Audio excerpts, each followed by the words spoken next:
what you're given, that's how we live it. Don't be mad at the system, it's simply how we've existed. Hello friends, good morning. आज मैं आपके सामने प्रस्तुत करता हूँ मेरे लाइफ की जर्नी के बारे में। मेरा नाम है मीत प्रकाश मोरे। मैं चालीसगांव सिटी से बिलोंग करता हूँ, वो महाराष्ट्र के अंदर आती है। आज मैं आपके सामने इस मोटो से आया हूँ कि मैंने जो कुछ आज सीखा है, समझा है और मैं जिस हालत से गुजरा हूँ वो आपके साथ ना हो। मैं मेरे लाइफ की स्टोरी जरा बताता हूँ। मैं मिडिल क्लास फैमिली से बिलोंग करता हूँ। आज के टाइम 2010 की बात है। मेरे पास पैसा नहीं था। मेरे घर वालों ने मुझे 10th क्लास तक सिखाया, आगे पढ़ाना चाहते थे, बट पैसे ना होने की वजह से मुझे वो सिखा नहीं पाते थे। तो मुझे उन्होंने ITI का एडमिशन ले और मुझे ITI के बाद कंपनी कर, ये मुझे सलाह दी। मैं सलाह देने के बाद मैं 4 लोगों से मिला। मुझे बोला गया कि आप मैकेनिकल करो, अच्छा ट्रेड है, अच्छी खासी इनकम मिल सकती है। तब मैंने ITI में एडमिशन ली। ITI में एडमिशन लेने के बाद जब मैंने 3 साल का ITI किया तो 3 साल के बाद मुझे जब कंपनी में जाना पड़ा तो कंपनी में बहुत सारे गालियां सुननी भी पड़ी और मुझे किसी ने बताया नहीं था कि आपको कंपनी में गालियां मिलती है, ऐसे आपको दिक्कतें धक्के खाने पड़ते हैं, 4 लोगों के सामने प्रेजेंट करना पड़ता है और क्या क्या हमें सुनना पड़ता। बट मजबूरी की मजबूत, जब हमारी मजबूरी होती है तो हमें कुछ भी करना पड़ता है, कुछ भी सहना पड़ता है। और मैंने सहा। टाटा मोटर्स नामक कंपनी में मैं एक जॉब लगी। वहां पे मुझे 12,000 सैलरी पहले मिली। बहुत खुश नसीब मुझे समझने लगा कि मैं ITI के बाद 12,000 रुपये सैलरी मिल रही और 12,000 की सैलरी से मैंने मेरे घर वालों को कुछ सहारा दिया। मैंने उससे कुछ मैं सेविंग करने चालू की। और उस टाइम 2016 के पहले मैंने ऐसी बहुत सारी दिक्कतें खाई कि मेरे पास खाने के पैसे नहीं थे। मुझे बहुत कुछ सहना पड़ता था, घर वालों को देना पड़ता था, 4 लोग से मुझे सुनना पड़ता था। और उस टाइम 2014 की बात है। 2014 में मेरे पास कुछ भी जॉब नहीं थी। मुझे 4 लोग बहुत बोल रहे थे कि तू कुछ नहीं कर सकता, तू कुछ मेंटल है, गांव का गौरे जैसे ही, तू सिर्फ हार्ड वर्क ही करता है और हार्ड वर्क करते करते तू मरेगा। मुझे कुछ ना कुछ चीजें चुभती थी, बट मैं करूँ तो क्या करूँ। और 2014 के बाद मुझे एक दादा मिले। उन्होंने मुझे एडवाइस किया कि तू डिप्लोमा कर, डिप्लोमा करेगा तो ITI के बाद तुझे सेकेंड ईयर में एडमिशन मिल सकती है और डिप्लोमा करेगा तो इंजीनियर का लेवल तुझे मिल सकती है, अच्छी खासी जिंदगी जी सकता है। तब मैंने डिप्लोमा में एडमिशन ली। डिप्लोमा में एडमिशन ले ली। SC कैंडिडेट था, एडमिशन तो मिल गई, बट एडमिशन होने के बाद जॉब करना, जॉब करके स्टडी करना, ये मुझसे कुछ ज्यादा होता नहीं था। जैसे तैसे कॉलेज में करता गया, जॉब नहीं मिल रही थी, 4 लोगों की गालियां सुनता गया, घर वालों की गालियां सुनता गया और मैंने डिप्लोमा सेकेंड ईयर तक क्लियर किया। सेकेंड ईयर जाने के बाद 3rd ईयर जब आया, 3rd ईयर आने के टाइम मेरे पास पैसे नहीं थे। और जब पैसा नहीं होता है तो आपको कोई सहारा नहीं देता। बोलने वाले तो बहुत बोलते हैं, सिखाने वाले तो बहुत सिखाते हैं, बट पैसे की बात आती है तो पैसा कोई देता नहीं।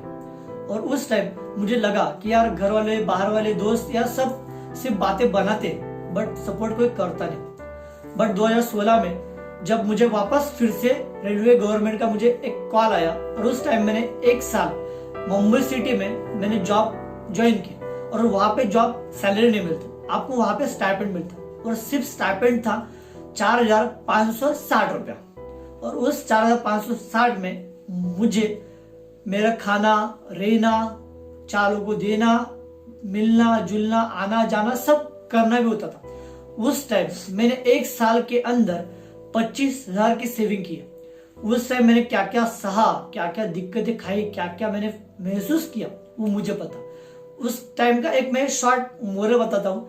उस टाइम में 1 साल मुंबई में जब मैं रहा तब मैं फुटपाथ पे सोता था, एक टाइम वड़ा पाव खाता था और एक टाइम में भूखा सोता था। ऐसे मेरी जिंदगी काटी। 1 साल में मुंबई कैसे तैसे निकाली क्योंकि मुझे लगा था कि गवर्नमेंट में मेरा जॉब होने वाला, मेरी अच्छी खासी जिंदगी बनने वाली। बट क्या बैड लक, मेरी जॉब नहीं मिली और मोदी सरकार ने जून 2016 में एक GR फाइनल किया।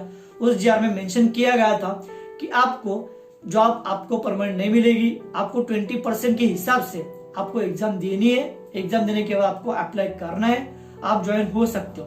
बट एग्जाम दी, जॉब नहीं मिली, 2017 ऐसे ही गया। बट 2017 खत्म होते होते मेरे साथ एक इन फ्यूचर एक एक्सीडेंट हुआ था और उस एक्सीडेंट के टाइम में मेरी जान जाने वाली थी, बट मेरी जान गई नहीं, क्योंकि मेरा नसीब अच्छा, मेरे स्टार अच्छे थे। क्योंकि मुझे उस टाइम मेरे एक दोस्त ने मुझे बचाया। उस दौरान मैं कोमा में गया, कोमा में के बाद मेंटल हुआ और 4 मंथ में मेंटल था। और उस टाइम मेरे घर वाले मुझे बहुत सारा सपोर्ट किया, घर वाले मुझे पैसा लगाया। आज के टाइम में कोई कर नहीं था जो कर नहीं पाता, जिसके भरोसे में जीता था, जो मैं दोस्त दोस्त करता था। उस टाइम मुझे पता चले कि दोस्त और अपने रिश्तेदार उनकी औकात क्या होती है। और उस टाइम मैंने घर वालों को समझा। उस टाइम से मैं घर वालों को महसूस करने लगा कि सब कुछ खत्म हो जाए, सिर्फ हमारे साथ होते तो हमारे माँ बाप। और उस टाइम मैंने 2017 तक पे घर पे रहा। 2018 में मैंने नासिक सिटी में कंपनी में मुझे बुलाया गया था। उस कंपनी का नाम मैं आपको बताता नहीं, बट उस कंपनी ने मुझे इतना सिखाया कि बाहर की जो लाइफ होती है, बाहर का एनवायरनमेंट क्या होता है, बाहर की चीजें क्या होती है, बाहर कैसे बिहेवियर रखना होता है, वो मुझे उस कंपनी ने सिखाया। उस टाइम उस कंपनी के बाद जब मैं बाहर आया तब मुझे एक मैंने ठाना, और उस टाइम मैंने एक किताब पढ़ी थी। वो किताब का नाम है महामानव। वो लिखी गई है डॉक्टर बाबा साहेब आम्बेडकर ने।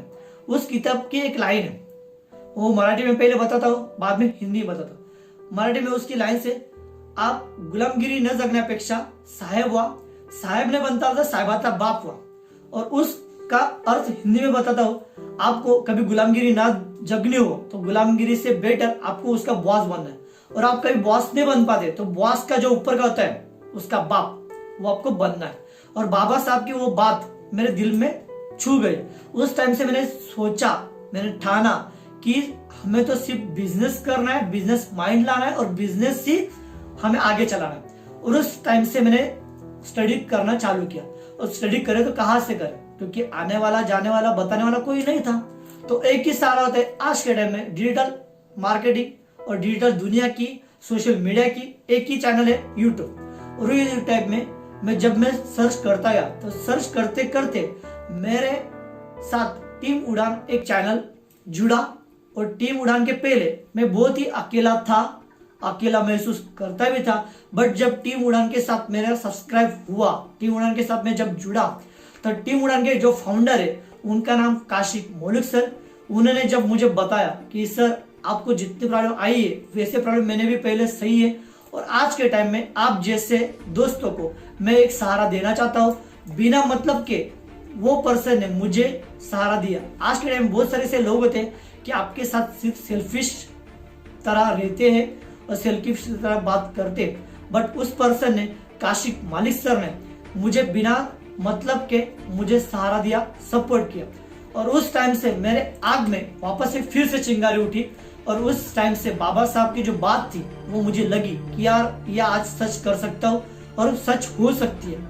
और उसके लिए जो मुझे कामयाबी चाहिए, जो कामयाबी मिलने तक मुझे जो रास्ता सफर करना है, वो रास्ता सफर करने में सिर्फ हाथ है तो आज काशिक मालिक सर का है, वो टीम उड़ान का है। टीम उड़ान के साथ जो मैं जुड़ा तो उसके पहले जो मेरी जर्नी थी बहुत अकेलापन था, बहुत अकेला महसूस होने की वजह से मैं नेगेटिव माइंड होता भी था।